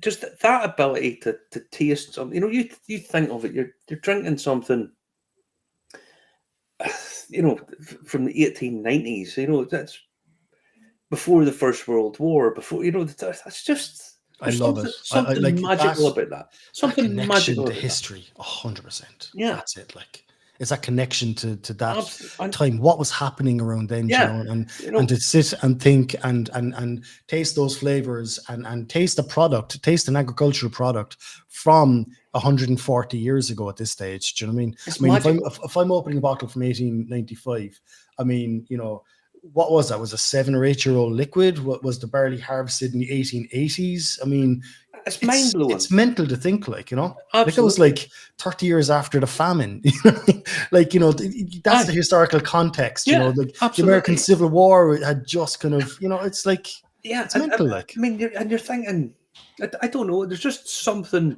that you can't get with anything else. That you sit down and, just the concept of being able to take that, digest that, the labours of what this farmer did, it would have been totally inconsequential to him. The different barley. I have a friend who owns a 350-acre farm over in Scotland, and she grows nothing but barley, just supplies the malt houses and so on. But she has all the records of all her, her great granddad and so on. And she's like, I look back at the records back there of what the yield that they were getting from the barley. She says, I don't know why they were even bothering. Yeah. So everything about that is gone. You kind of, it's all this, our whiskey date back to 1653 and we've done this, but it doesn't, because the fucking barley you're growing now is nothing like what the barley was back then. Correct and right. The even the soil, the microbes in the soil are different now because we've stuck so much fucking fertilizer on top of them. But when industrialization kind of hit our shores, the higher yield barleycorns were favored and they were interbred and hybrided, to create different types of barley, They were. Like that's what the whole Waterford thing and Blackwater project and all those projects are basically bringing back these heritage blends, and they're propagating in Clonakilty, actually, in Cork here as well. Yeah, that's right. Yeah. But they're going to the central store in Dublin, where there's literally like a little half a cupful of grains, preserved from the 1800s, and they're propagating them out and doing a square meter one year, and then the next year they've got 10 square meters, and they're propagating them out in these fields. And in 5 years' time, we have a field of barley now that we can actually produce from. But it's all come from 20 barleycorns, Unbelievable. It's mad. Unbelievable. It's so cool. It's so cool. And all of that, I don't know, there's something about it that just appeals to the sort of romantic in me, that I can touch the stuff, I can taste and drink the stuff that somebody 150 years ago produced. It's just something something magical about that. We've been asked a lot of questions tonight. Some we have answered, but MGM Pro Dive is asking, what's the oldest whiskey we've all tasted? Oh, I've got a really good date for you, lads, for this one. I've got a really good date because I did a tasting with I won't say what it is, but it was a lad from America, originally from Dublin, over Christmas 2 years ago, and we had a room, and you know everyone in that room. We kind of assembled the a super cast, and we had a really good time. And the oldest bottle was a bottle of Mitchell's from 1860s. Yeah, that's older than me. That's older. It was amazing. It was amazing. The oldest bottle I had was an 1860s, 1880s, Tullamore. How does that stuff exist? Like, it's just to me, it's just incredible. It is incredible. And that bottle came from America. And this is what I'm saying. Like, it came from an American stash. Some great grandfathers, cupboard under the whatever. Mitchell's. I have a Mitchell's 1940s, 50s sitting up here. That I opened last year, year before. I have some other bottles. I mean, I have a few other bottles, but they're collectibles. I mean, I just can't afford really to open them, if I'm being honest. But absolutely, and this is why I think it's so exciting that that historic bottle opening experience. Like, there's 21 events, but to me that to me is really getting my it's really getting my juices going, because I'm going to be opening bottles. Well, actually, it's not even me. I didn't say who's hosting it. It's Fionn O'Connor and bloody Chris Hennessy who's hosting this tasting above in the barracks. I mean, talk about two. You couldn't get two bigger experts in historic Irish whiskey. No. I mean, the context that they were going to insert onto these bottles is just, for any kind of nerd or any person who really has this passion for whiskey like we do. I mean, it doesn't get better. It doesn't get better. Like, it just doesn't. And that you like tasting the new stuff, and I'll tell you one of the best whiskies I had last year. It was fabulous. I got it on Whiskey Auctioneer. It was a bottle of Harrods 8-year-old pure malt. That's what it said on it. It was pure malt. It was a single malt, but it just had pure malt on it. And it was like £22 or something for a bottle of this. All right. Right. It was Harrods. I didn't think they sold like £2 for 22 quid. But the thing was, it was on an auction site, so it had been a 1980s bottle. So it was 8-year-old, so it was 1980s. You probably reckon the barley was harvested in the 1970s. So the barley, when it was harvested, was basically more or less the same age as me. And I had that romanticising it, that's kind of when it was.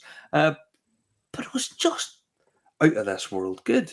And I brought, I gave samples to a couple of guys, and they were like, "Where'd you get that?" I said, "So I bought it at an auction for like £22 plus delivery."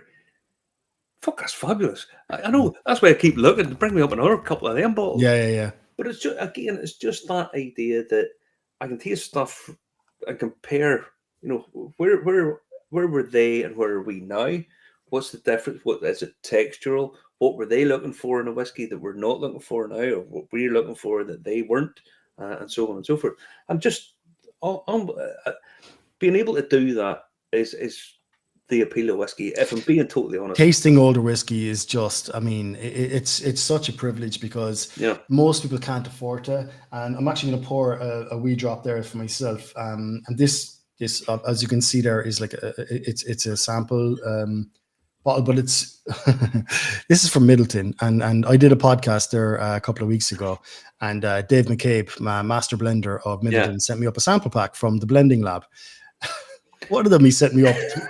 This one blew my mind. It's a 25-year-old single pot still. It's an MMP4, so it's a trad pot. So it's spent 3 years in bourbon, and the rest of it's 22 years in a first fill Madeira cask. I mean, that's a nice pinnacle whiskey, or like, that's a nice this is me showing off, but like it is me showing off, right? Yeah.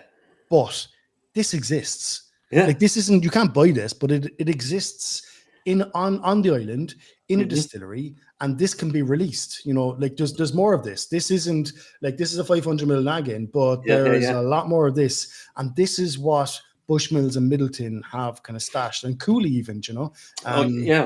You know, and Great Northern coming up as well, you know, hopefully. And you know, we've got Dingle and we've got Ecklenville, you know, now kind of knocking on the door of, and West Cork. What am I saying? West Cork. Like we've got so much exciting liquid to come. You know what I mean? It's amazing. It excites me to no end. It just feels to me at the minute that we're kind of on the cusp, and there's a total realignment of whiskey coming. We can see that, you know, we can see it in the States, we can see it in Scotland, we can see in Ireland that there's things going to happen in the next 18 months that are going to shake the whole industry the whole way through. But there's also that sense of excitement. Boan with all the vintage mash bill. For sure. Just, you know, in a couple of years' time, that's going to be coming all onto the market, and I cannot wait for that. But you've got I mean, Hench are doing what they did on their own. They're peated new make, and they're pretty much, from what I can see, going to be heading down that peated route. They want a peated Irish whiskey. James over in Ardra, with Silky and Ardra Distillery, he's wanting to go down the peated route. He's like, this is the Ulster style. He bangs that, you know, he bangs the drum about it, and he's right. And it just feels right. That's sort of all going to be coming of age. They'll have aged stock, stuff they can do with it, stuff that they you know, setting up their own style. This is what we're going. And it just feels as if it's just... I totally agree with you. It's such an exciting time. And that's why I brought this on. It was the showcase. It was literally, like, I know it sounds like I'm boasting. It's not. This exists. This exists, lads. This is out there. Like, you know, I was able to get a sample bottle of it, but imagine this hitting the market. It's 25-year-old Madeira matured whiskey from Middleton. I mean, you know, what you're saying with Hinge, like Sleeve League and Ardra, like, you know, and I did a podcast with Jim very recently, and he explained to me, like, you know, that he's going to release a single malt and pot still under different brands. So the Silky is going to be mostly sourced. He's going to feed some of the distillery liquid into the Silky brand, which was always supposed to be a kind of fully, but like he's going to release the, I can't remember which. I can never. Ardra is going to be like pot still or single malt, and then Sleeve League's going to be pot still. Yeah. One of them, but he's going to release them under different brands. So there's going to be a distinction of pot still and single malt in those different brands. Like, it's such an exciting time for Irish whiskey. I really, really, you know, in my heart of hearts, believe that, like, you know, and that's what the kind of festival is about. It's about showcasing all these lads and the exciting stuff that they're doing. I mean, here's an example. So we've got 2 festival bottles this year. I kind of already mentioned that the transportation, the festival bottle from last year won silver at the World Whiskey Awards. I mean, you know, fair play to Johnny Halton. I mean, amazing. That's amazing. But this year we've got 2 more festival bottles. So I went with 3 last year, I went with 2 this year. This is one of them. This is a West Cork. I said I wanted a Cork whiskey, and I kind of designed this label, this kind of, you know, it's kind of similar, I suppose, to what Louise is doing in JJ Corrie as well, do you know, what a kind of extended label. But I wanted a kind of a little flag flying off it. But look at him after getting off John O'Connell. I'm after getting the Maritime bottle, my favorite bottle in Irish whiskey at the moment. So this is the 6th iteration of the Maritime series, and this is a 12-year-old single malt. Excellent. Now, why that's significant? West Cork have only released liquid distilled in West Cork that is 8 years old. That's the oldest liquid they've released that is their own liquid. Wow. They've had 16s and 12s and 10s, but they've all been Cooley. They've all been sourced liquid. So this bottle, right, and there's only 150 of them, this bottle is 4 years older than anything ever released from West Cork, and it's their own stuff. And this was 3 years in bourbon and 9 years in a Michter's rye cask. I tasted this with John, myself and Sonia called down last summer, and he had six samples on the table, and these were the options that were available to me. And this one, right? So I'd already known this liquid from a Bradley's single cask release. Bradley's is a retailer in Cork, and they did a 7-year-old. So I knew that the Michter's Rye casks were amazing, right? So I knew it was 3 years in bourbon, 4 years for Michter's Rye for the Bradley's release.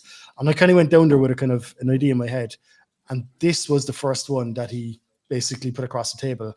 And I went, oh, that's it. That we're done. And he goes, oh no, I have 5 more to taste. I goes, I don't want to taste them. I goes, that's it. That's the one. So 12-year-old West Cork distilled, single malt, 9 years, 3 years in bourbon, 9 years in Michter's Rye.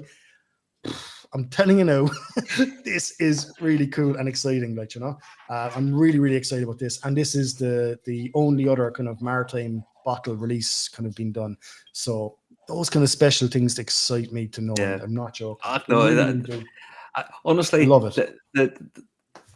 What I loved about being down last year at the festival was everything just runs as smooth as a thing. For anyone that doesn't know, Laurie's background is he's military. So everything sort of runs with military precision. Starts at 3 o'clock, doesn't fucking start at 5 past, it's at 3. So it starts and you're like, right, okay, there, and everything, and it's just that there's a lovely feel about it. A great weekend it'll be. But it just everything just flows into each other. And there's not a massive, there's not hundreds of events. There's many events, 21 this year. 20 over 2 days. And there's some of them still It'll take you 3 days to go around to all the exhibitors if you really want to have a good chitty chat with them. Like, so there's 21 events. The 2 big events are the expos on the Friday and Saturday night and the expo. So you've got events on the Saturday and Sunday then across McCurtain Street. So I try to keep that one street philosophy for year 3. Yeah, that mightn't last always. I mean, you know, the festival has grown and it might grow, you know, beyond the one street philosophy. Let's see how it goes this year, you know, but like, I'm always looking, how can we make this more exciting? How can we make this more exciting? Like I'd people on to me, like looking to get involved with the festival, and I just couldn't facilitate them. And I was there like, I cannot believe that I can't have a lad from Isla bringing this still and direct firing it on the street. It just, the laws won't let me, but I want to do it. And there's a guy there who's willing to come over, fly over and, you know, distill on the street and show people how it's done. And I was there like, that's amazing. Let's do it. And no, I just can't, unfortunately. There's so many things I cannot do that I want to do. But lighting a bonfire and instilling a spirit in the middle of Cork City, I don't think it would wash. I have a funny feeling there may be some regulations about that. Or Cologne are doing the charity for penny dinners. Yeah, Cork Penny Dinners, great charity. Katrina Toomey, she runs it here. So she, for decades, has been feeding the kind of less fortunate, we'll say, in Cork City. And look, there's similar projects and charities in Belfast and Dublin and all around the country. Mm-hmm. But, you know, being local, look, I'm very fortunate. I've a great life. I love it, and I'm extremely fortunate. Yeah. And there's people who aren't so fortunate. So, you know, we're having a good time. Okay, let's give back to people who aren't having as much of a good time on that weekend. So we're doing a charity tasting. Brendan has agreed to do it. And we also actually, as part of that, I haven't kind of put it out there yet, but in Irish whiskey auctions in March, Brendan bottled in December a bottle 1 of 1, a Cork Penny Dinners / Cork Whiskey Fest bottling. Lovely. So it's a 1 of 1, and it was the oldest liquid that he had maturing in the distillery on that day. Mm-hmm. So it is, and I think when it goes to auction in March, it will be the oldest liquid from Killowen ever released. Yeah. I still think that, I know he's got a release coming up, but I still think that holds true by a couple of months. Do you need to walk the dog, Laurie? Oh, is that what she's doing? She's barking. Sorry, she's moaning in the back. Give me 2 seconds to let her out for an She wants out. I thought I heard the dog pining, and I thought I better say it. Sounds like something's up. There you go. Sorry. Good. I threw on the old noise cancelling there, so she was on. Anyway, but no. So in March, just as a little bit of another give back, 1 of 1 Killowen bottle. So if you were a Killowen collector, that's something. Of which there are many. Want. I'm sure there is. Yeah, absolutely. I've heard of 1 or 2. All right, Marty, at this stage. But those kind of things I'm trying to bring in. You know, like, you know. Yeah. It's important, I think, you know, to give back as well. Absolutely, you'd be congratulated on. Cork is such a cool city. Cork's not that big. It's not. I mean, Not it's at all. not. It's You know, tiny. it's not. It's the second city and all that kind of stuff, but it's just. It's the capital, like, do you know what I mean? It is. Well, put it like this, nobody really wants to have a capital like Dublin. But I mean, Cork's got such a cool feel to it. The where you have the place down the street, it's this gorgeous place, the old Victorian, but you know that whole area. I actually have a suit in here which I bought in Cork 25 years ago, and my mission is to lose so much weight to fit back into the lovely brown suit. Honestly, I have bought it in the suit shop. Justin, honestly. What you should do is try and get an elasticated waistband on it, and that way it might fit you. There's fucking no chance. Do you know when it will fit you? When you come back from India, because you'll have the Imodium has absolutely no chance. Good call. In comparison Good to call. what's going on. Honestly, I can't wait to see Justin. I just hope he drinks from the first tap he sees. That's all. No, I'm not going to. No, I'm not going to. God love the people on the coach that are with you. That's all I can say. God love me. God love them. I'm not worried about you. The people in the subcontinent are the people I'm worried about. Just right. What we'll do, we're going to call it because it's nearly 2 hours. If you are anywhere near or fancy going to a fantastic, wonderfully well run, really easy and accessible festival, go down and see my mate Laurie. The stuff that is available is fantastic. Even if you don't just get down to the expos are just fantastic because the guys that are there, if you've never been to one of these, and I personally think certain festivals have certain vibes to them that feed down from the top down. Not to cast aspersions at anybody, but the likes of the whiskey socials, shall we say, attract a slightly different crowd. Everybody's just getting tombstoned. Not disparaging anybody that's running any of these. We haven't had any problems in 2 years. Touch wood. But you don't, because it's a different ambience, different feel, different. I hope so. It's from the top down. It feeds down. That's not really the kind of thing. As you go around and you get to taste stuff from transportation, you get this. There's always the under counter stuff that somebody pulls out. Oh, there's a wee drop of that there. That's what's worth going for. It's honestly and people really bring their A game. Like we've got 42 brands on each night, and they're different. There's around 64 brands kind of spread across the 2 different nights, so it's not the same on each night. Yeah, it's going to be different. So even if you do go to both nights, you're going to have a different experience on both nights. And you've been there. I try to bring down the lights, and I have the kind of bass music going kind of very subtly in the background, and trying to create that atmosphere of chill, basically, relax. Okay, well, lads, we're in a safe space here. Let's get friendly. Do you know what I mean? It's not a piss up. It's not. So we say that, Justin. But it's not a piss up. Do you know what I mean? It's a different vibe, as you said. I try to create that. I'm very conscious of that. But the thing is, after it's over, everything changes because you go around, you're getting nipped here, nipped there, blah blah blah blah blah. That's okay, right? Everybody's shutting up. Bar next door, bar over there, and basically everybody just moves in there, and then you notice that their alcohol consumption has probably been quite moderate until they go next door, and that's the way it should be. But yeah, it's a fantastic festival. There's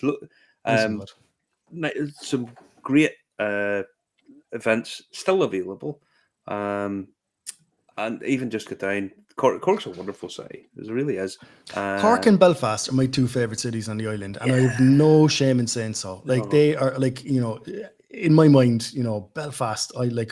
Any excuse I get up to Belfast. I'm up there now a couple of times a year. I love the place, but Belfast. Cork to me is in my heart, and for a good reason. If anyone is coming to Cork, I'll give you one tip: go to the Marina Market for food. Go to the Marina Market for food. Yeah. There's your top tip of that.